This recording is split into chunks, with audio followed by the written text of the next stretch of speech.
Hola chicos y chicas, buenas tardes. ¿Cómo están? ¿Me escuchan?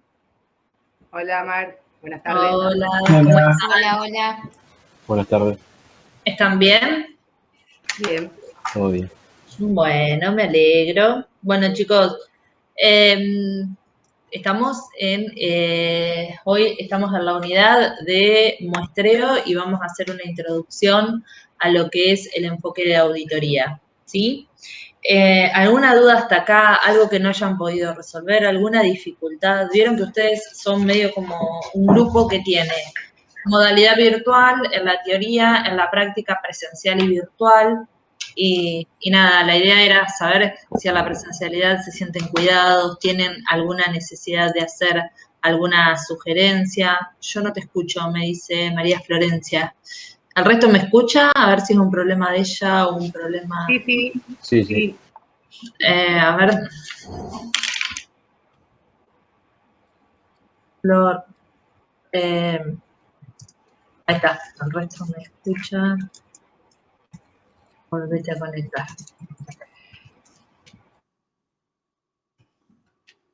Nada, chicos, alguna sugerencia, algo que nos quieran hacer, algo que sientan que va a dar un valor agregado, están bien, se siente, más que nada por ahí los que están con la presencialidad, la idea es que se sientan cuidados, en algún punto digo, más allá que cuidados, no los tenemos que cuidar nosotros, vieron que es algo bastante personal, todos tenemos que aplicar el protocolo, porque la idea es que ustedes tengan esta posibilidad, ustedes saben que la presencialidad fortalece algunas competencias que yo tampoco escucho. Dale, vuélvanse a... Ahí está, buah, bien, era un problema individual. La idea es que si esto sigue bien, se vuelva a una presencialidad diferente, pero una presencialidad y que este mix que tienen les sirven para canalizar a los que no pueden ir, a los que pueden ir fortalecer con la virtualidad, pero darles un valor agregado. Por eso que vayan prestando atención, porque la idea sería nada, ir mejorando el proceso. Arrancamos por allá todo virtual, la segunda etapa fue un poco virtual con algo de práctica y ahora este nuevo esquema donde algunos siguen siendo todos virtual, nosotros nos sumamos a este proyecto de un mixto como para, nada, que todos tengan la posibilidad. La idea es que todos tengan la posibilidad, si es toda virtual, si es práctica virtual, o si pudiera ser todo presencial, por supuesto que sería el modelo que la universidad tiene. Bueno, nada, dicho esto, si no tienen ninguna duda, comenzamos con la clase, así no nos extendemos de su horario normal y habitual. A ver si hay alguien más que no. El día miércoles de práctica, los virtuales no tuvimos clases. Marina, porque la docente no pudo conectarse. Bien. Ah, claro, Daniela tuvo el problema del login. Estuve esperando 1 hora y cuarto. Bien, Marina, voy tomando los reclamos. No, es que para eso lo hago a esto, hasta que una compañera dijo que no se iba a conectar. Está bien. Ahí lo que tiene que hacer la profesora, si están todos de acuerdo, es mandar un aviso en la plataforma como para, nada, que no pierdan tiempo.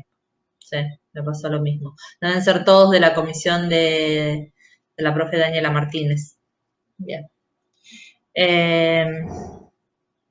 Bueno, no, sin ánimos de defender, por supuesto, que es medio un aprendizaje esto, y por ahí uno no toma dimensión que si no avisa hay gente en un entorno que nos está esperando, y por ahí, bueno, nada, voy a hablar con la profe o con la cátedra, ahora me termino con ustedes y por eso es que les preguntaba, porque tengo una reunión cuando finalizo la clase, como para ir aceitando algunas cositas que nosotros también tenemos que ir estudiando cuáles son las mejores prácticas para poder darles lo mejor a ustedes.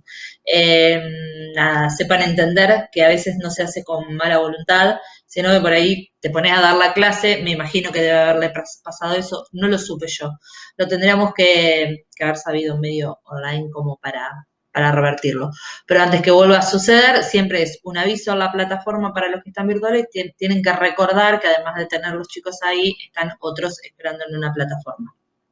Pido disculpas en nombre de ella y créanme que estamos tratando de hacer lo mejor, pero además de tratar, tenemos que lograrlo. Así que estas cosas, por eso les voy preguntando, para que si hay algo que se nos escape o hay algo que prefieren que lo hagamos de otra manera, por supuesto no nos cuesta nada porque es nuestro trabajo. Bueno, gracias chicas por la devolución. Nada, les pido disculpas a los de esa comisión que han tenido este inconveniente. Mar, discúlpame, yo una consultita. Yo el martes tenía que ir presencial en la clase de Nicolás y no pude ir porque te explico, recién, hoy, bueno, tenemos con mi marido un negocio y estuvimos de mudanza. Teníamos entrega de llave el 31, el miércoles. Claro. Bueno, es decir, ¿qué constancia te puedo dar del tema del monotributo que nos cambiamos de domicilio? Para el tema de la justificada. Mándale, profe, mándale. Yo por el tema que fue algo que... Sí. Algo que pueda yo porque fue algo que, y si no, de última, lo peor sería la falta, tampoco es tan terrible, pero sí. No, yo por el tema por ahí, obvio con el tema de la falta, yo creo que le había dicho, por eso cualquier cosa me conectaba virtual, pero ni tampoco eso, pues estaba en pleno, no podía ni conectarme en el celular por esta. ¿Sabes lo que una mudanza es un negocio? ¿Sí? Así que eso, bueno, mañana lo hablo con él. Algo que lo acredite, y si no, es como todo, faltamos por alguna cuestión. Yo lo podría acreditar con el tema de que del cambio de domicilio, de donde estábamos a donde estamos ahora, que a partir de abril estamos en otro domicilio. Sí, también. Pues, sí. Sí, porque constancia tengo. Tampoco y en lo cual tengo la constancia del tema del monotributo, que soy la concubina. No, está bien. Chicos, igual ustedes sepan que nosotros no estamos como un poder de policía acá. Lo que siempre hacemos primero la asistencia es obligatoria, tener un porcentaje, tampoco tienen que tener el 100, o sea que se te pueden tomar días para no vernos las caras. Tienen esa posibilidad o para usarlos para estos casos. Pero siempre digo que es la voluntad de trabajar en conjunto, y si hay una situación así que lo acredite, yo siempre hago que lo acrediten por una cuestión de justicia para que sea justo para el resto, ¿sí? Porque si dejamos que cada cual haga lo que quiera, alguna norma tenemos que tener, hay algo que está establecido que debemos cumplir, y si bien no quiero ser burocrática, lo tenemos que respetar. Más que nada es por el resto, ¿sí? Para que la norma sea justa y para todos. Después, la forma de acreditarlo también hay una voluntad de las partes de no estar pensando que me vas a mentir, porque no creo que haya animosidad, y el profe lo va a entender, pero algo le tenés que decir porque si no el profe ni se va a acordar quizás de esta situación, si crees mala voluntad. ¿Se entiende? Sí. Bien. Bueno, no, de nada, chicos.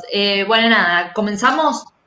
Hoy vamos van a ver conmigo, abran los micrófonos cuando me quieran interrumpir, chicos. Interrumpir, no, consultar, y paramos. Hoy lo que vamos a ver juntos es la unidad de muestreo, ¿sí? Muestreo. Ustedes cuando vayan haciendo el recorrido por el programa van a ver que muestreo se lleva una unidad, ¿sí? ¿Por qué hablamos de muestreo en auditoría? ¿O qué es el muestreo? Seguramente los que ya tuvieron estadística es un tema que tienen muy recorrido o que ya lo vieron, no solo lo vieron, sino seguramente lo habrán ejercitado. El muestreo, chicos, es un procedimiento por el cual yo puedo sacar conclusiones acerca de un conjunto de elementos. Lo vamos a llamar o población o universo indistintamente. Nosotros en auditoría sobre ese pequeño conjunto de elementos que forman parte de un universo, vamos a aplicar procedimientos y vamos a determinar alguna conclusión sobre el resto, ¿sí? A esa pequeña porción la vamos a llamar muestra. Ustedes saben que nosotros cuando realizamos alguna actividad de auditoría, la hacemos bajo la normativa que es la Resolución Técnica 37, que rige la labor del auditor. En la RT 37, a ver que la tengo un poquito más adelante, no los quiero marear, acá. La RT 37 habla de bases selectivas, que podemos como auditores tener en cuenta que podemos actuar sobre bases selectivas. Esto es a través de determinación de muestras, ¿sí? Yo para que vayan equiparando conceptos y que lo tenemos como de alguna manera autorizado al procedimiento para poder elegir algunas herramientas que nos ayuden a elaborar esa muestra. Ahí también nos van a hablar de distintos muestreos, que hay distintos métodos, algunos que son estadísticos y otros que no son estadísticos, pero que sirve para aplicarlo a la auditoría. La RT37 amplía un poquito más y justifica estas técnicas bajo el principio no solo de la economicidad, ¿sí? Porque sería antieconómico por ahí hacer el análisis de la totalidad de las transacciones, sino por estos factores que en este slide yo les comparto. A veces tenemos imposibilidad de analizar la totalidad de las transacciones o aún no teniendo la imposibilidad es antieconómico y también perdemos la otra condición que debe tener la información que es la oportunidad. Ustedes habrán visto en la clase pasada, cuando vieron contratos, que nosotros como auditores, al momento que firmamos el contrato, arranca, como quien dice, la cuenta regresiva para la presentación del informe. Dicho esto, tenemos un tiempo para elaborar el proceso de auditoría. Entonces, si yo hago el análisis de la totalidad de la muestra, tengo una ventaja, que voy a minimizar mi riesgo de cometer algún error por no analizar la totalidad, pero voy a tener una gran desventaja, que va a ser la economicidad y la oportunidad en la que obtengo la información, ¿sí? Y ahí me van a caber otros tipos de responsabilidades y por eso tengo que hacer un intermedio, como quien dice, donde asumo un poquito de riesgo, pero logro esa oportunidad de la información, ¿bien? Entonces, ¿por qué tenemos necesidad de realizar los muestreos en auditoría? Primero, por la que les contaba, no puedo analizar la totalidad de las transacciones. A veces, no solo que tengo la imposibilidad, sino que no conozco cuál es el 100% de las transacciones, ¿sí? Entonces, aplico muestreo. Esto lo aclaro siempre en esta clase porque suele ser una pregunta de final o suele ser una confusión normal y habitual. Cuando hablo de muestreo, voy a hacer muestreo en la cantidad de transacciones que forman parte de un rubro. ¿Alguno activó el micrófono porque me quiere preguntar algo? Sí, yo, Fernanda, Sí. Mar. Sí. ¿Por qué otro de los factores no es como economicidad y costo? O, ¿Cómo? no, solamente esos dos. No, la economicidad habla del costo. Perdón, otra vez. ¿Cómo? Perdón.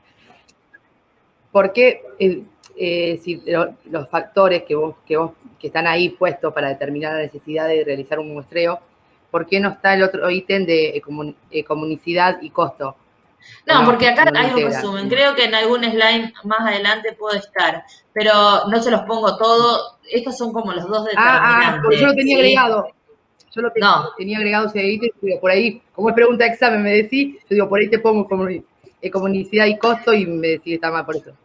No, chicos, o sea, también es otro de los factores, ya van a ver cuando amplíen con la teoría, con la bibliografía, habla de economicidad, habla de oportunidad, habla de un montón de cuestiones que justifican la necesidad de realizar muestreos, ¿sí? La imposibilidad de analizar la totalidad de las transacciones habla de la economicidad, ¿sí? Y también de la oportunidad en la que lo lograrías si analizás el 100, ¿bien? Pero bueno, es válido. Todo lo que sirva para argumentar, por supuesto, bienvenido sea. No podría ser una razón para trabajar menos. Eso no sería un motivo para hacer muestreos, ¿se entiende? Pero siempre les aclaro en esta clase que cuando hablamos de muestreo hablamos de aplicar bases selectivas en la totalidad de transacciones que generan un rubro o una cuenta. No podríamos hacer un muestreo de los componentes de los estados contables, ¿sí? La opinión del auditor se hace sobre la totalidad de los componentes de los estados contables, ¿sí? Ahí no hay base selectiva, analizo todos los componentes de los estados contables. Sí, al analizar cada uno de sus componentes, puedo hacer muestreo en las transacciones que dieron origen a dichos saldos. ¿Esto queda claro? Bien.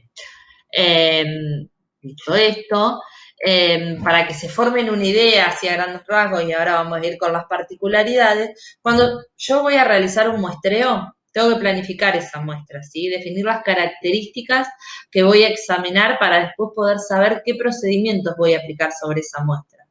Una vez que digo que voy a hacer una muestra, tengo que determinar el tamaño de la misma, ¿sí? Ya van a ver que ahora vamos a ver que hay distintos tipos de métodos para determinar ese tamaño.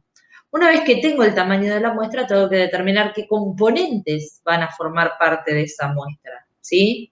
Luego aplicar procedimientos sobre esa muestra, evaluar los resultados para poder formular una conclusión. Se los digo así muy fácil y de corrido, pero como que en cada puntito tiene sus bemoles o tiene sus puntos a tener en cuenta. Ustedes siempre tengan en mente el riesgo que se corre al momento de esta determinación. Por supuesto, ya sabemos a qué llamamos universo y a qué llamamos muestra. Esto no se lo voy a repetir. Pero una de las condiciones que tiene que tener el universo tiene que ser que sus componentes sean homogéneos, ¿sí? Cuando digo homogéneos, que tengan características similares, que sea compacto y que cada uno de sus elementos tenga la misma probabilidad de formar parte de la muestra o características esenciales. Cuando esto no sucede, antes de tomar la muestra o esta pequeña porción que va a estar para nosotros los auditores sujeta a análisis, puedo hacer una estratificación, o sea, como limpiar ese universo u homogeneizarlo para hacer varios universos y que esas muestras y sacar distintas muestras de cada uno de ellos. ¿Sí? En vez de tener un universo que es heterogéneo, donde voy a sacar una muestra que no va a ser representativo el resultado que me dé la aplicación de los procedimientos, estratifico, ¿sí? Por ejemplo, digo, voy a poner todos aquellos clientes que tengan ventas superiores a 100.000, en otro universo de 100.000 a 10.000 y en otras menores a 10.000. Con esto hago como, no es lo mismo analizar un procedimiento de 10.000 pesos que uno de 100 millones, ¿sí? Entonces lo que hago es crear distintos universos y estratificar el mismo y elegir una muestra de cada uno de ellos. Por supuesto, esto va a tener una gran ventaja que es reduce esa heterogeneidad de las partidas de cada uno de los extractos, ¿sí? Por supuesto, reduce el problema de que esa muestra me muestre un resultado distinto a lo que está pasando en el universo. Como consecuencia directa, reduce el riesgo de muestreo.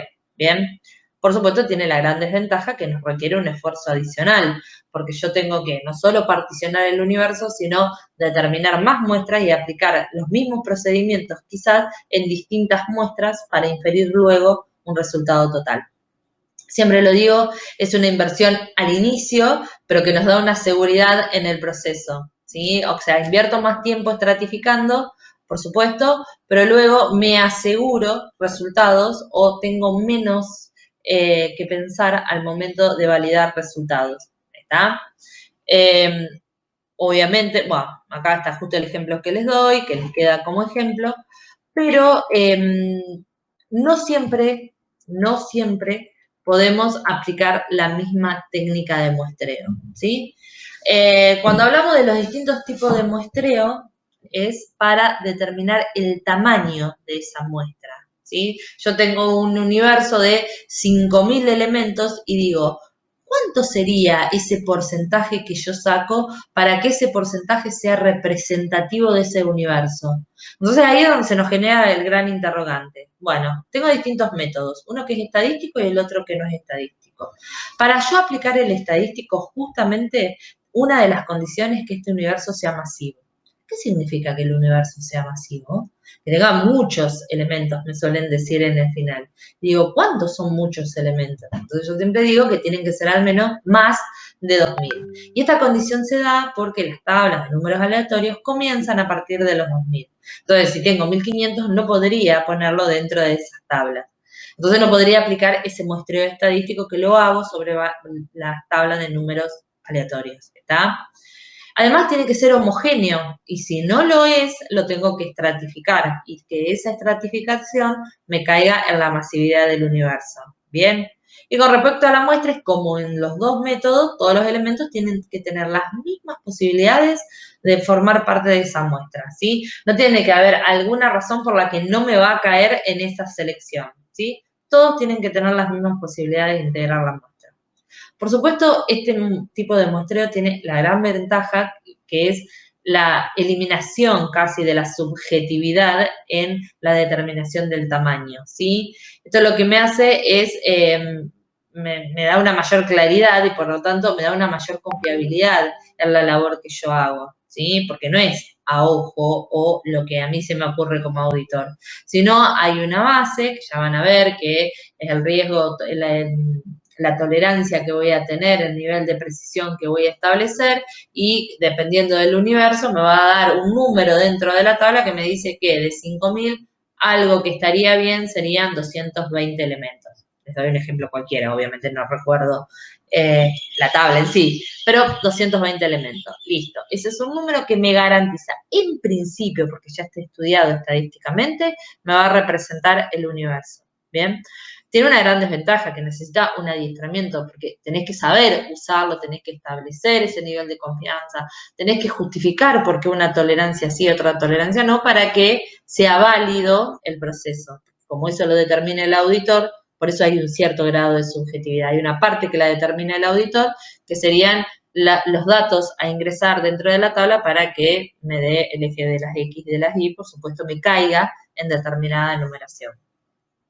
Cuando el universo es más pequeño o por alguna razón yo quiero hacer un muestreo no estadístico, por supuesto que va a tener la gran ventaja que va a ser más fácil, como quien dice, ¿sí? En los universos más pequeños o que son más heterogéneos y que la estratificación no me llega a ese número, más rápido utilizo el muestreo estadístico.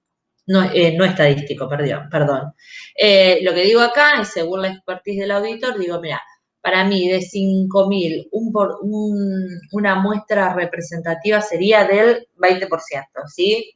O sea que con 100 y pico estaría bien. Si yo analizo 100 y pico, qué sé yo, por decirles un número también.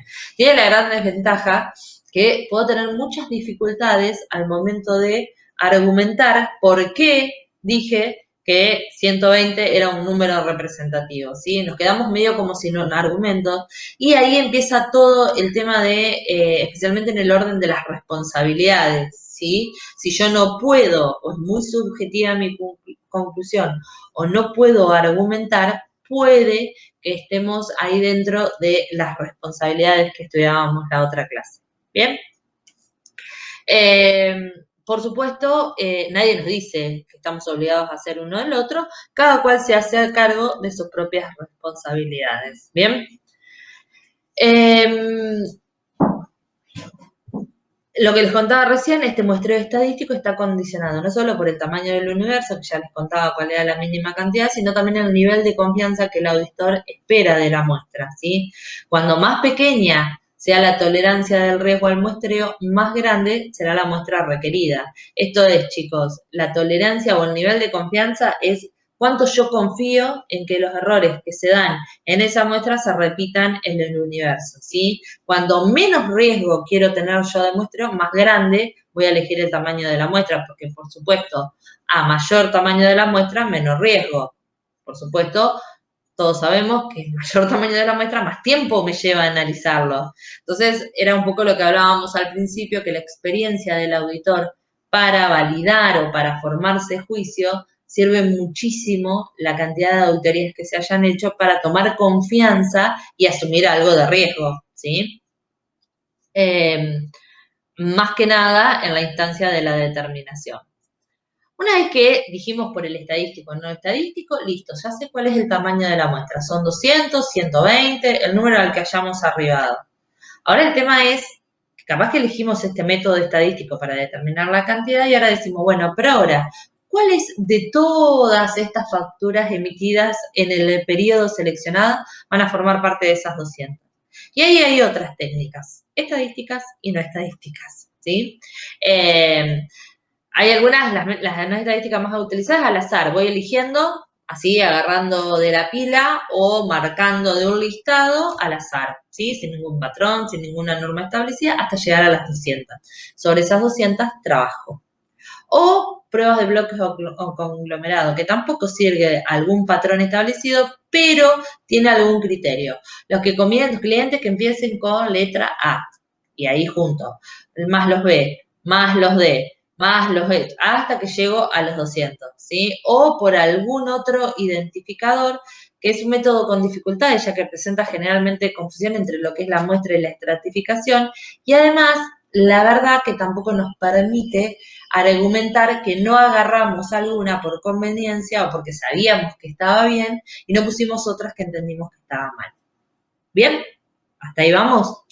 O algunas otras que son estadísticas en el muestreo que tiene alguna lógica o algún patrón, como es, por ejemplo, la de selección sistemática. A mí particularmente es una de las que más me gusta, y si bien no está determinada a través de números aleatorios, sí tiene como una lógica, siempre y cuando, y eso lo explico, la base de la que yo saque la información esté validada por algún patrón no normalizado, digo, ordenada de mayor a menor o de la A a la Z, porque si no este método deja de ser un método objetivo. ¿Por qué?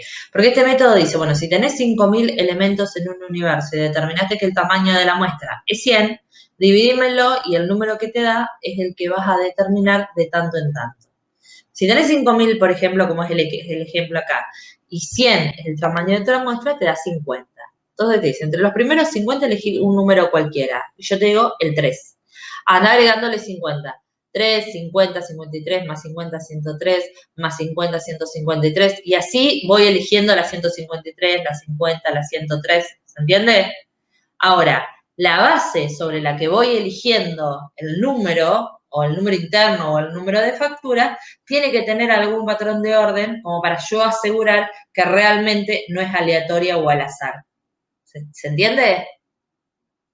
Y si no, el último método, que es el de números aleatorios. Hoy, chicos, la verdad que todo esto,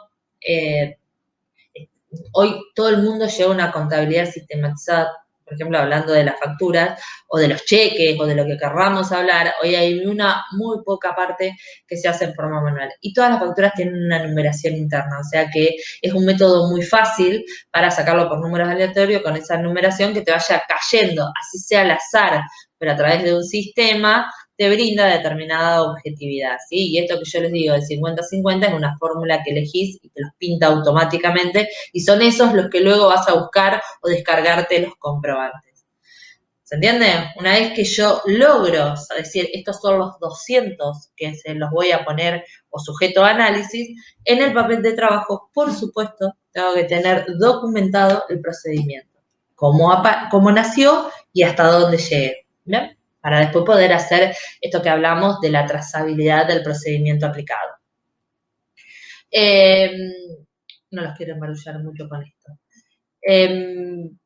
Chicos, lo que quiero que... Uy, ¿qué pasó? Lo que necesito que se lleven de esto, más que nada, ya lo van a ver cuando hagan la práctica, más que nada, es... Ustedes ya hicieron estadística, o sea que a nosotros en esta materia particularmente no queremos que sean idóneos o que sepan un montón de cómo establecer el nivel de confianza, el nivel de precisión o cuál sería el límite o el margen de tolerancia que quieren para realizar una estimación. Sí van a ser factores que ya van a estar dados dentro de la materia y que, por supuesto, eso después va a depender de lo que hablábamos un poco en la clase anterior, del tipo de organización que ustedes estén hablando, ¿sí? En cuanto a la tolerancia, en cuanto a la repetición de los errores, siempre digo lo mismo. Cuando nosotros establecemos el tamaño de una muestra y cuando estamos analizando la misma, si vemos que hay un error que se repite y la repetición es poco significativa, no tengo necesidad de ampliar el tamaño de la muestra si estoy segura de que ese universo es homogéneo. ¿Ah? Ahora, si tengo un alto grado de repetición de un error, seguramente antes de decir que ese error se da en el universo, voy a ampliar el tamaño de la muestra.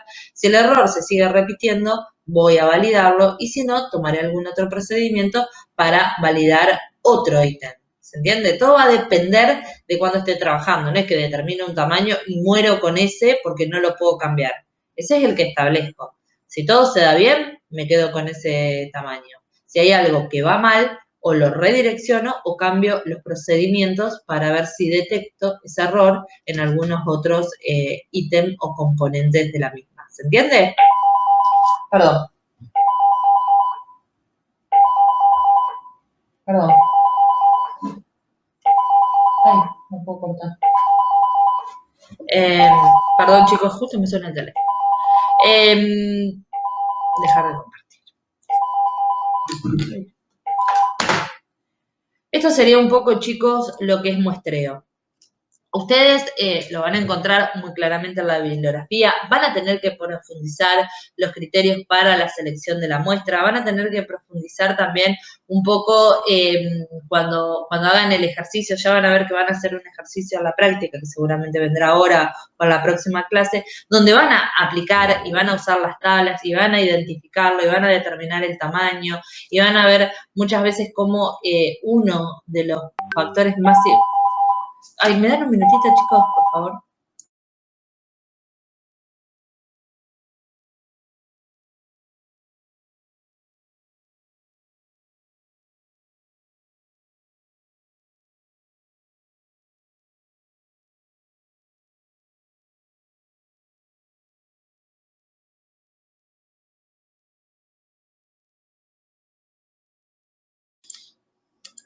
Chicos, acá estoy, no me fui a ningún lado.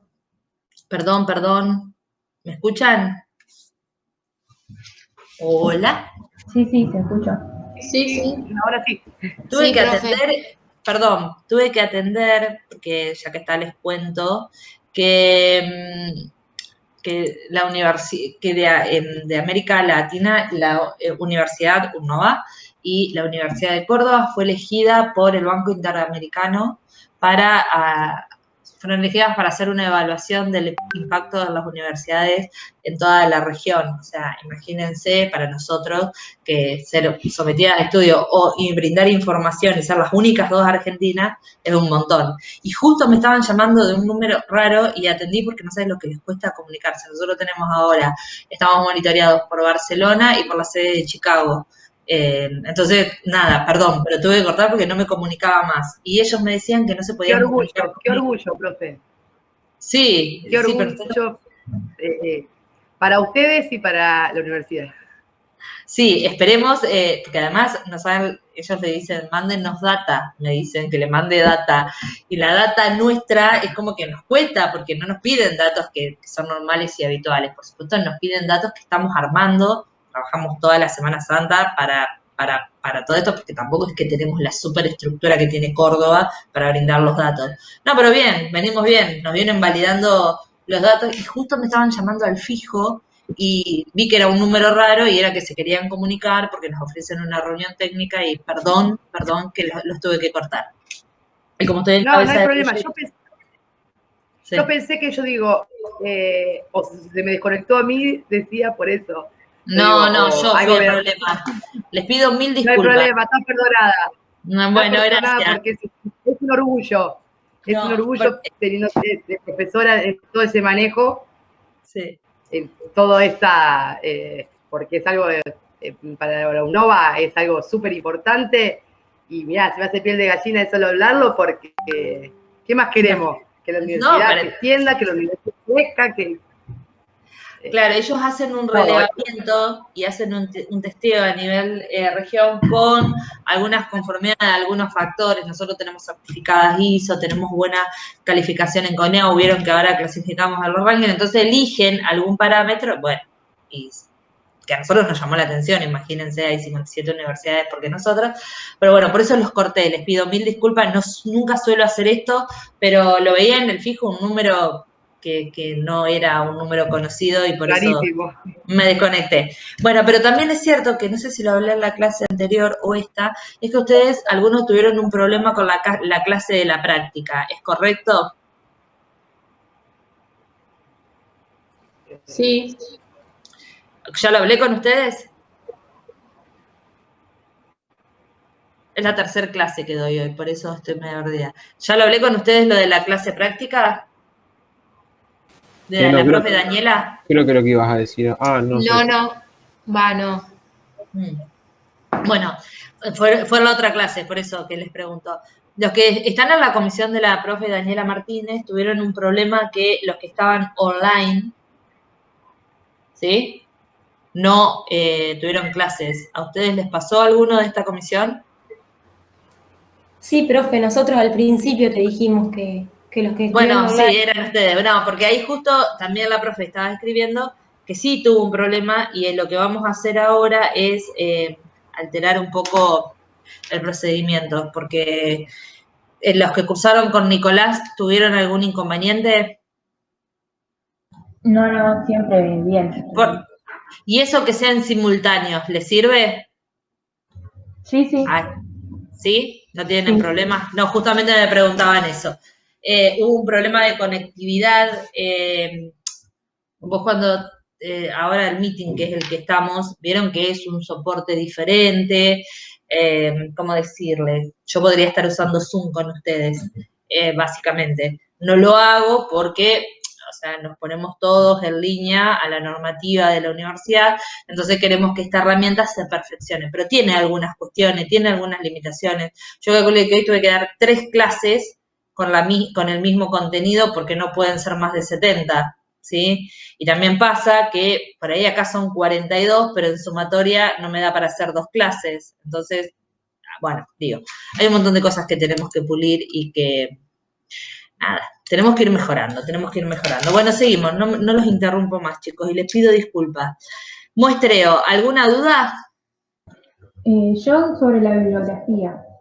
Sobre la bibliografía. Bueno, les hago una pregunta. ¿Ustedes entraron a la biblioteca virtual que tienen disponible? ¿El libro o Sí, el libro. yo no sé cómo se usa. Ay, ¿quién habla? Me encanta, no sé quién es. ¿Quién habla? Rocío. Rocío, claro. ¿Cómo hacer? Bueno, ahí tienen un montón de bibliografía, chicos. Hay una bibliografía que habla de auditoría, que dice solo auditoría. Si te vas al capítulo de muestreo, te lo explica hermoso. Montanini, muestreo, lo explica muy bien. No es algo que cambió, así que no importa la versión que tengan de Montanini, también lo explica muy bien. Tienen Slow, también lo tienen en la bibliografía. Muestreo lo pueden ver. A ver, muestreo es universal, chicos, no es un tema ayornado a lo que es auditoría. Pero a mí me gusta que lo lean en algún libro que hable de auditoría, porque tienen la impronta y el espíritu normado. Lo único que va a cambiar acá es si tienen alguna bibliografía vieja, es que antes era la RT7 y ahora la 37, pero eso no cambió, fue siempre igual y siempre se manejó igual de los años que estoy yo en auditoría. ¿Se entiende? O sea que la bibliografía es la que quieran. Listo. ¿Bien? Sí. Dentro de la que es obligatoria, por supuesto. Después pueden reforzar. Tienen un montón de bibliografía en el libro y lo que estamos ahora es tratando de subir todo lo que es Montanini, Slow, todo dentro de eso. Pensé que les era fácil, pero se las podemos poner en el entorno si les es más fácil acceder desde ahí. ¿El entorno lo manejan mejor? Sí, es más práctico, profe. Es más práctico, muy bien. Bueno, pero también sepan que existe, porque hay bibliografía que es muy linda, que no es solo de auditoría, digo, que la tienen a disposición y que es linda para leer, porque, qué sé yo, les habla de emprendimientos, hay algunos agrupados de algunos alumnos que escriben sobre algunas materias, está bueno. No sé si tan bueno para ustedes, pero digo, lo tienen a disposición y tienen que conocer el recurso. Y si se meten a lo que es el libro, obviamente entran, se loguean y entran, y lo que tienen que poner es el tema de lo que quieren buscar. Por ejemplo, si ponen auditoría, les traen todos los libros que hay de auditoría y van a ver que tienen auditoría gubernamental, de gestión, de cosas, y hay auditoría financiera de estados contables, donde tienen gran material como para leer y algunas cuestiones que le pueden dar valor agregado. Tienen ganas, se meten, y si no, se van directo al entorno donde tienen la bibliografía obligatoria, ¿sí? Bueno, no les quito más tiempo de la clase con esto. Bueno, dicho esto de muestreo, vamos a seguir con la parte de las pruebas y el enfoque, ¿sí? Vamos. Bien. Vieron que recién cuando yo les hablaba de lo que es el muestreo, les decía cómo hacer muestreo en las distintas transacciones que conforman o forman parte de un rubro. Cuando hablamos de los rubros o cuando hablamos ya del enfoque, ustedes imagínense que las etapas del proceso de auditoría son 4, para que arrancar por el principio. En una primera etapa vamos a tener un conocimiento amplio del ente, en alguna bibliografía lo van a encontrar como la etapa de preplanificación, conocimiento amplio del ente, conocimiento previo. Bueno, la idea de toda esta primera etapa, que no la van a ver hoy porque el proceso de auditoría lo ven en otra clase, lo van a ver para conocer al ente, como la palabra lo dice, y va a ser el determinante de la información que recaben en esta etapa si firman o no firman el contrato de auditoría, ¿sí? Que es lo que vieron la clase pasada. Entonces, si una vez que firman el contrato de auditoría, listo, comienza a correr esos tiempos que tienen para realizar toda la labor. En la segunda etapa, que es la de planificación, es donde se van a sentar con su equipo y van a determinar el enfoque de auditoría, ¿sí? Que cuando vean la etapa en sí misma van a ver que van a haber enfoque. Yo lo que les hago es una aproximación para poder introducirnos en las herramientas que tenemos para recabar evidencia, ¿sí?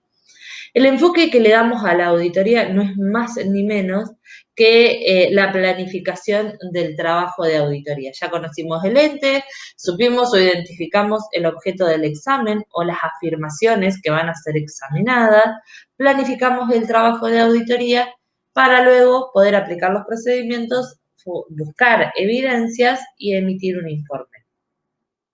El enfoque, en definitiva, son los distintos tipos de pruebas que se van a aplicar durante la labor de auditoría. Es este cuadrito que ustedes tienen acá, que deberían grabárselo como para poder recordar cuando se quedan en la etapa de planificación qué se ponen a hacer, ¿sí?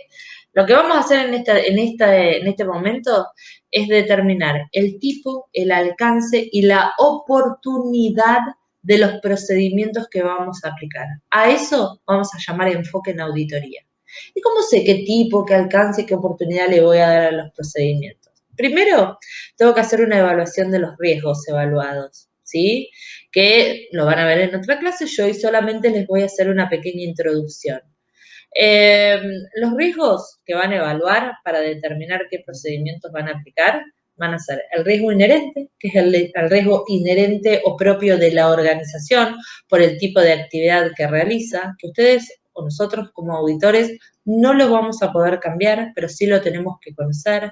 Por ejemplo, digo, un riesgo inherente de una organización puede ser una organización que compre y venda en moneda extranjera y entonces el tipo del cambio al que registra es un hecho o una cuestión que voy a tener que tener en cuenta, ¿sí? ¿La voy a poder cambiar? No, es su operatoria normal y habitual, pero cuando haga el análisis del rubro caja y bancos o de mercadería o el tipo de cambio al cierre, voy a tener que prestar más atención. También voy a evaluar los riesgos de control, ¿sí? Que tenga la organización para determinar el riesgo de detección o de auditoría que voy a asumir, ¿sí? Y acá juega un poco el tema anterior, que es del muestreo, porque si yo detecto que hay un rubro que es muy riesgoso por su riesgo inherente, estoy hablando, seguramente el tamaño que voy a determinar de la muestra va a ser mayor para evitar no encontrar algunas cuestiones que con un tamaño mayor estaría encontrando. Y para el resto quizás aplico, para los que no tienen un riesgo asociado después de este análisis, quizás aplico tamaños de la muestra un poco más chicos para poder acelerar el proceso y ganar el tiempo que perdí en el otro, ¿sí? Por el otro lado y a la izquierda tengo que relevar el control interno que tiene el ente, que ya lo van a ver en otra clase, se lleva casi una clase, es lo que en la bibliografía tienen como informe COSO. ¿Vieron? Que dice informe COSO es una parte de la bibliografía obligatoria. El informe COSO no es más ni menos que un informe que arman algunas empresas del sector público más el sector privado y que se ponen de acuerdo en cómo debería ser un buen sistema de control interno para cumplir con los 3 objetivos más importantes, que es la eficacia y la eficiencia de las operaciones, la confiabilidad en la información financiera y el acatamiento a la normativa propia, interna o vigente, ¿sí? Entonces dicen que para que ese control interno funcione, debería tener al menos 5 elementos o 5 componentes que ya van a estudiar más adelante, que es el ambiente de control, actividades de control, evaluación de los riesgos, monitoreo de las actividades, información y comunicación. Entonces, eso es propio de la organización. Yo como auditor lo voy a ir a relevar al momento de determinar el enfoque para ver cómo funciona, ¿sí? Si funciona bien, ¿qué quiere decir si funciona bien? Si tiene un diseño de controles y además los controles se llevan a la práctica y que además esos controles detectan errores, listo, voy a confiar en ese control interno. Entonces el tipo y alcance de la oportunidad de la prueba va a ser distinto que si tiene un control interno débil, ¿bien? Y como ven, la expertise del auditor juega un papel fundamental porque con la historia, con la experiencia y con las auditorías previas me permite hacer un ensamble de todo eso y enfocarla en más de sustantivas de validez de saldo o quizás más de cumplimiento de control. El enfoque que le voy a dar a la auditoría. Una vez que tengo este enfoque, que es el tipo, el alcance y la oportunidad, por supuesto tengo que ir desasnando algunas cuestiones sobre las que venimos hablando.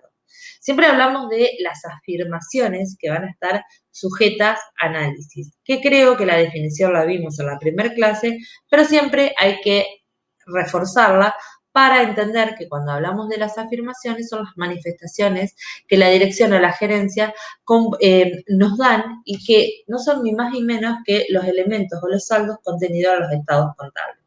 Para nosotros como auditores, esas van a ser afirmaciones, van a ser cuestiones dadas.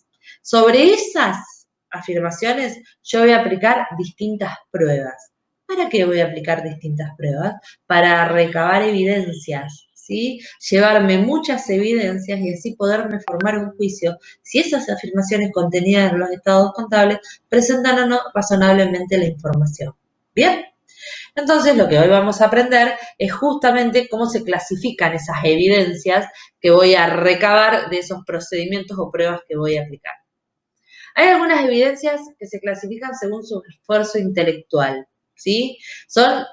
Pueden ser naturales, digo, una evidencia que surge de un procedimiento que naturalmente lo obtengo por mis sentidos.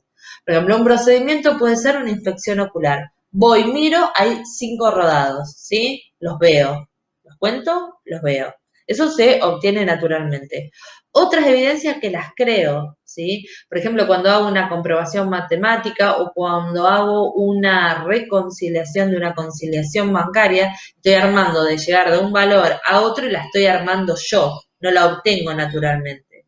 Y otras que son derivadas racionalmente, ¿sí? Digo, un ejemplo, si fui y vi los rodados, sé que hay rodados, lógicamente voy a tener que encontrar que hay depreciaciones en el estado de resultado de esos rodados, ¿sí? Son evidencias que surgen como derivación o lógica de determinados hechos. ¿Bien? Otra clasificación que se les da es según su fuente, ¿sí? Pueden ser internas o externas. Las evidencias me las puede dar el mismo ente, por ejemplo, digo, me ponen a disposición el acta de asamblea, yo doy lectura del acta de asamblea y ahí veo, por ejemplo, cuántos fueron la distribución de honorarios. Obtengo una evidencia de una fuente interna o de una fuente externa. Ya van a ver que un procedimiento es una circularización de saldos a terceros. Con esto yo le pregunto a los clientes cuánto me deben, a los proveedores cuánto le debe la institución y al banco el saldo al 31 del 12, por ejemplo. Y ellos lo que me brindan es un número, una evidencia que es cuantitativa y está proporcionada por fuera de la organización, ¿sí? Esa sería una fuente externa de recabar esa evidencia. Y según el objeto, pueden ser de control o sustantivas, ¿sí? Las de control, por supuesto, satisfacen controles a los cuales se planea confiar. Y la sustantiva, obviamente, de saldos contenidos en esos estados contables. De toda esta clasificación, la vamos a usar todas, ¿sí? Pero la doctrina o la cátedra acepta, más que nada, o las resumen en estos 3 tipos de pruebas. Pruebas globales de razonabilidad de estados contables, pruebas de cumplimiento de control y pruebas sustantivas de validez de saldos de estados contables. que a simple vista ustedes, vamos a suponer que no saben nada de los tipos de prueba, que no saben de qué hablan cada uno de las evidencias que le van a dar, a priori por su propio nombre sabemos que las primeras pruebas nos van a dar evidencias que son globales, ¿sí? Sobre algo general y no particular. La segunda nos va a decir el funcionamiento de esos controles, de los controles imperantes. Y la última nos van a decir si esos saldos están más o menos bien o no, ¿sí? Así como a priori y leyendo nada más el nombre de las mismas. Las pruebas globales de razonabilidad de saldo, chicos, son las pueden encontrar como analíticas o revisiones analíticas globales en algunos autores. Esto lo que nos permite es ver a nivel general una opinión, nos permite formarnos juicios sobre una opinión de consistencia y coherencia, ¿sí? De los saldos. ¿Qué quiero decir con esto? Por ejemplo, algunas de estas pruebas son las que tienen a continuación. Dicho en otras palabras, ustedes cuando reciban los estados contables van a querer tener una evidencia de globalmente, así como muy general, de si hay algún saldo que no se presenta coherente. Entonces, ¿qué van a hacer? Un análisis de tendencia. Van a agarrar, por ejemplo, el rubro caja y banco de los últimos 5 años, ¿no? Entonces, vamos a suponer, el primer año, caja y banco 10.000, el segundo 12.000, el tercero, qué sé yo, 14.000, el cuarto 7.500.000 y el quinto 16 millones. Ahí a simple vista hay algo que no se manifiesta coherente según el historial del saldo de la cuenta. No vamos a saber si está bien, si está mal, si hay algún problema. Simplemente vamos a tener en líneas generales que hay algo que no se condice con lo que venía sucediendo, ¿sí? Por eso a en el tablero, en ese en que por donde vamos a empezar, le vamos a poner una crucecita, un color naranja tendiente a rojo, ¿sí? Seguimos. Ahí ya tenemos una evidencia de falta de coherencia. No más, porque no me dan más evidencias estas pruebas que eso. ¿Bien? En cambio, las de cumplimiento de control nos van a mostrar más que nada su intensidad tiene relación directa con la evaluación previa de las actividades que ya hicimos de control, ¿sí? Y van a ser 2 evaluaciones que vamos a hacer con estas pruebas, o 2 evidencias. Una evaluación real, ¿sí? Donde vamos a relevar la existencia y la utilidad de los controles diseñados. Vamos a decir, ¿existe un manual de procedimientos? Sí. ¿Existe un organigrama? Sí. Lo voy a leer, lo voy a hacer entrevista, voy a mirar el manual de cuenta, ¿bien? Y una evaluación real. ¿Y qué me voy a preguntar acá? El procedimiento está escrito, está hermoso. Vos sabés que dice que al momento de hacer una compra, el gerente aprueba la compra, el jefe de compras pide 3 presupuestos y el operativo dentro de los 3 presupuestos valida misma calidad. Todo eso está escrito en el procedimiento. Ahora, en esta parte de la evaluación real, lo que vamos a hacer es un reproceso, por ejemplo, de las operaciones y vamos a decir, a ver, en esta última compra, el gerente autorizó, el otro pidió 3 presupuestos, ¿sí? Digo, existe el control diseñado. Además, ¿se cumple? Sí. Bien, ya tenemos la evaluación real. Y además, en esta última etapa, estas pruebas miden frecuencias de errores. Vamos a ver cuántas veces el error se repite y si lo detecta o no detecta este procedimiento, ¿sí?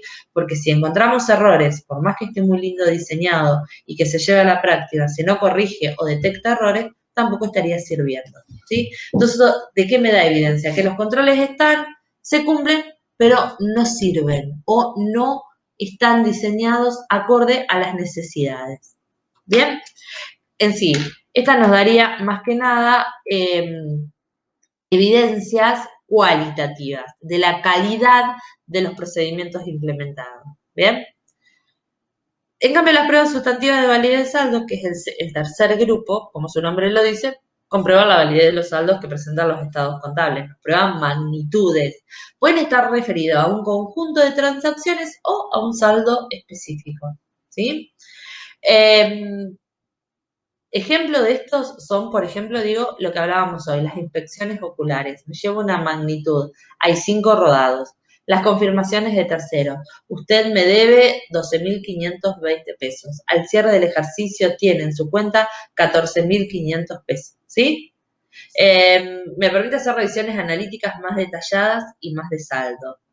Bien, entonces, para ver qué evidencia espero yo, va a ser el tipo de prueba que voy a aplicar. Si quiero una evidencia global, seguramente voy a aplicar las primeras. Si quiero saber la calidad de los procesos o los controles diseñados, voy a hacer una de cumplimiento de control. Y si no, si quiero validar algún saldo, voy a aplicar una prueba sustantiva de validez de saldo.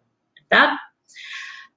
Ojo, chicos, por supuesto que cuando yo aplico una prueba puedo recabar evidencia que me satisfagan, si además de el saldo, si el control existe y además de existir es bueno. A esta se las llama pruebas duales o con objetivos duales.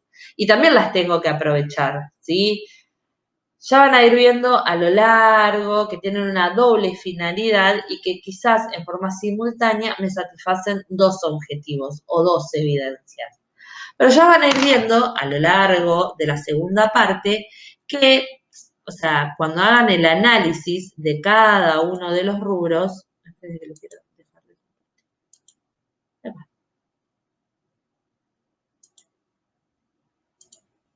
le quiero dejar de compartir.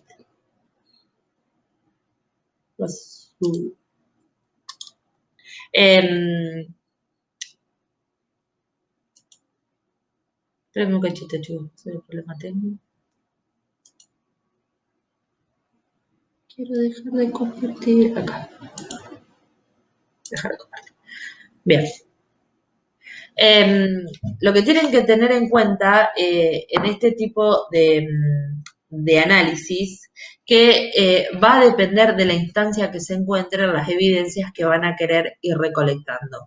Estas evidencias que son duales las van a ver muy en la segunda parte de esta materia. Ustedes vean que esta primera parte de la materia es muy teórica. Les vamos a ir enseñando todos como temas individuales que ustedes no los van a poder atar en un principio y que los van a explicar todos en la segunda parte, que la segunda parte es la unidad 8, esta unidad que analiza todos los rubros de los estados contables. Ahí ya van a ver que van a ver uno por uno los rubros y van a ir aplicando o viendo cuáles son las pruebas para cada uno de esos rubros. ¿Qué quiero decir con esto? Un procedimiento que van a tener como una prueba sustantiva de validez de saldo cuando estén analizando, por ejemplo, el rubro caja y banco, va a ser un arqueo de fondos. ¿Bien?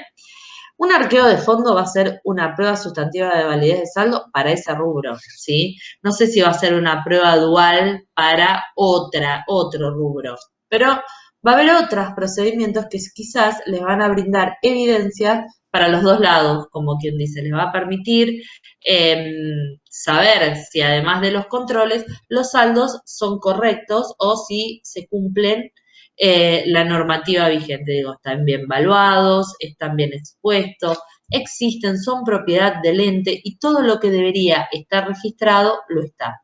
Que van a ver que son las 5 afirmaciones o las 5 preguntas que se van a ir haciendo a medida que, justo estoy tomando la asistencia, ya que son las 5 afirmaciones que se van a ir preguntando a lo largo de toda la labor de auditoría. Cuando una prueba les da evidencias duales, lo van a tener que registrar en el papel de trabajo, porque seguramente una de las condiciones de los procedimientos que aplicamos es que sea representativo del objeto que quiero analizar. Y seguramente si ustedes están recabando evidencias para el rubro, vamos a poner como decíamos hoy, caja y banco, y nos surge una evidencia haciendo eso de deudores por ventas, lo van a tener que documentar para que esa evidencia les quede validada para formarse juicio para otro rubro que en este caso todavía no llegaron, que es el rubro, por ejemplo, deudores por venta.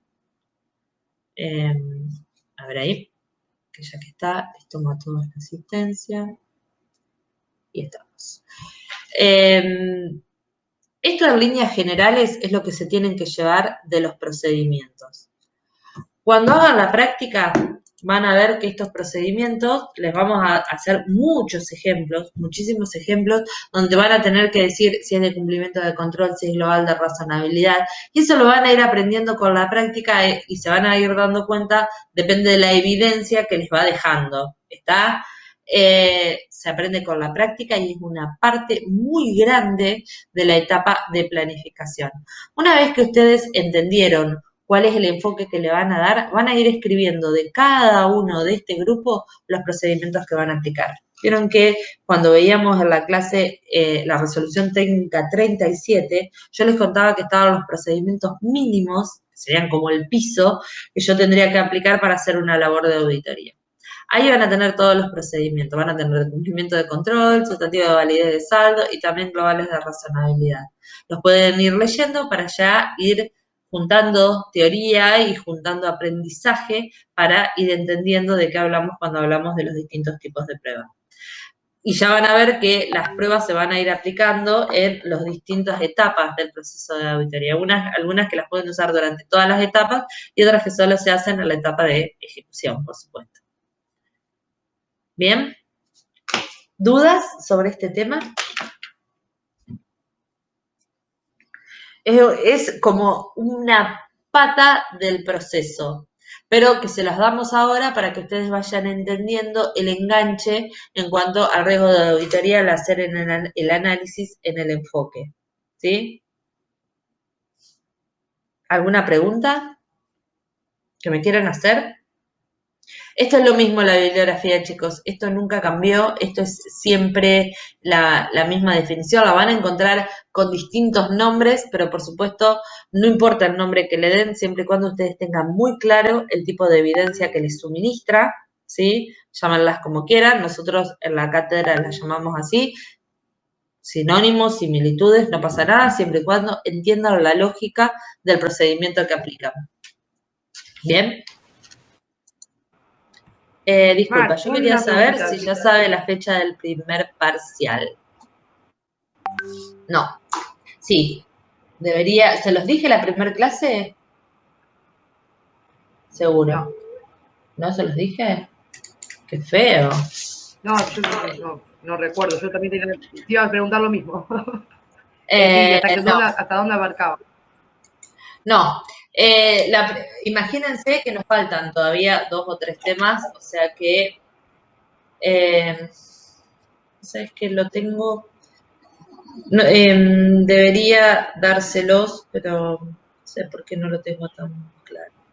Yo pensé que se los había pasado la primera clase, que les había dicho un estimado. Creo que tendría que ser fines de abril. No, la primera clase. La primera clase la tuvimos con Flor. Con Florencia la tuvimos la primera clase. Ah, ¿y no se los dio la profe? ¿No? No. Bueno. No. Casi siempre eso lo vemos en la primera clase y siempre decimos... Yo no lo escuché. No, bueno, no importa, pero bueno, la próxima clase ya les podemos ir dando la fecha. Es más, era fines de abril, estoy casi segura, y después una semana para la corrección. Siempre nos dejamos una semana en el medio, pues les tenemos que dar al menos una semana con antelación para el recuperatorio. Pero no me acuerdo exactamente la fecha que caía. Bueno, nada. En la próxima clase, no va a ser el próximo... Yo estoy casi segura que lo hablamos. Pero no se los puedo decir ahora porque no lo tengo. No tengo a mano. El cronograma más que nada, porque sé que caía un feriado en la práctica y para que todos tengan la misma práctica lo habíamos escalonado. Pero bueno, para la próxima clase les digo que Entonces va a ser una... ¿Cómo? En práctica va a ser el parcial. Bueno, justamente por eso sabemos la fecha estimada que va a tener que ser en algún día de práctica o la virtualidad, si sería, le digo por la asistencia, debo irme saludos, porque si va a ser la teoría, vamos a tener que ver la modalidad, ¿me entienden? Por eso es que estábamos dudando en cuanto a la fecha. Pero, no sé. No les quiero decir una fecha por otra. La próxima clase le digo a la profe que les dé el dato, ¿sí? Porque no es lo mismo si es en la práctica que es en la teoría. No creo que hagamos muchas cosas. Sí. Otra preguntita, porque yo no sé qué había tocado y te había mandado el mensaje en donde decía mi nombre. Recién lo acomodé, lo recién ajusté. ¿Aparece Fernando Papaleo? ahora. Sí, sí, Cuando tomás- sí. Sí, sí. Porque cuando Sí, lo vi tomaste porque- asistencia no aparecía eso. no, sí. Se porque cortó lo que del tomé- mensaje, ¿Cómo? porque recién lo configuré porque me aparecía lo que te había mandado en el mensaje, el Ah, no, nombre. pero a mí Voy me a aparecía de ajuste. papaleo, sí, aparecía lo que decía el mensaje, Ah, escribiste ahí. porque Sí, voy a ajuste y veo el mensaje que te había mandado. Y digo, ¿cómo? Lo borré y puse Fernando Papaleo. sí, ya sé, Fer, sí, lo vi. Bueno, nada, chicos, les debo la fecha del parcial, que se la vamos a estar diciendo ¿Y seguramente hasta qué la unidad próxima abarca? clase. ¿Hasta A qué ustedes unidad están faltando abarca toda el la parcial? primera parte, hasta incluido, no sé si entra o no entra, informe. O sea que le faltan 2 clases por lo menos. Mariana, ¿podrías Pero- subir las filminas de hoy Ah, a bueno. la plataforma? Sí, cómo no, sí. Le suben las chicas las filminas, que es lo que tienen que hacer ahora, y la próxima clase de teoría le decimos la fecha estimada del parcial. ¿Quieren? ¿Están de acuerdo? Ah, lo que dijo Florencia, de que habló del parcial, del tema que ahí justo vi un mensaje que pusieron promoción, que no sabía qué iba a pasar, si este año se iba a promocionar o no. Eso se iba a ir al transcurso de la cursada, se iba a ir hablando a ver qué decidían, si se podía promocionar Está con bien. 6, como en años anteriores. No, Eso sí me ¿por acuerdo que qué? habló. Ahí está. Porque el tema es que si estamos en la virtualidad como confección del examen, no va a haber seguramente promoción. Y si lo podríamos hacer presencial, podría ser que sí.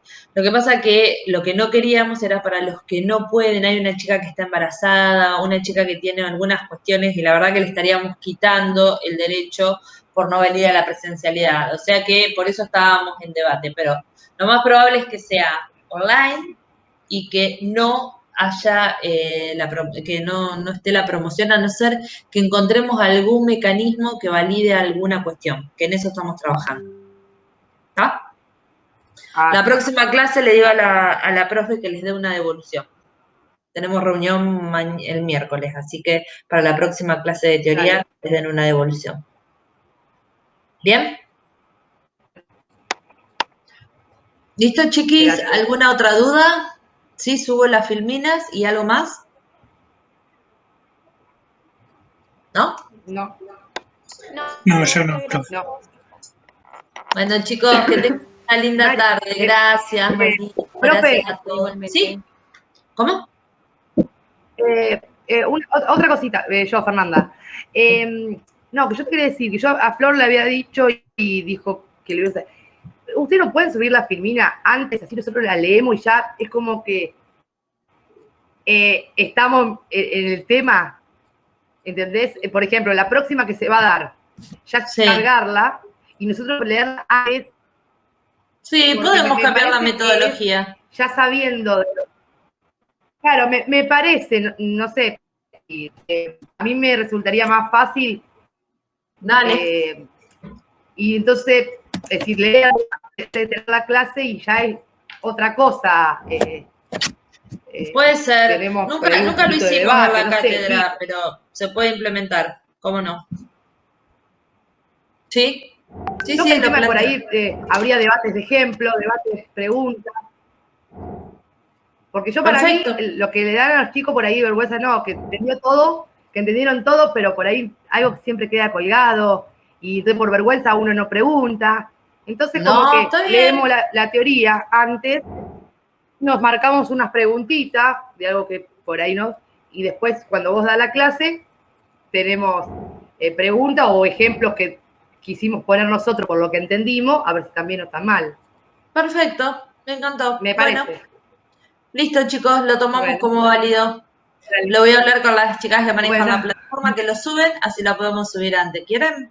Eso da un valor agregado. Encantados. Dale. Bien. Bueno. Gracias, Mar. Bueno, Gracias. gracias, chicos. Que tengan linda tarde. Chau, chau. Hasta luego, profe, igualmente. Gracias, igualmente. Chau, chau. Chao, chao.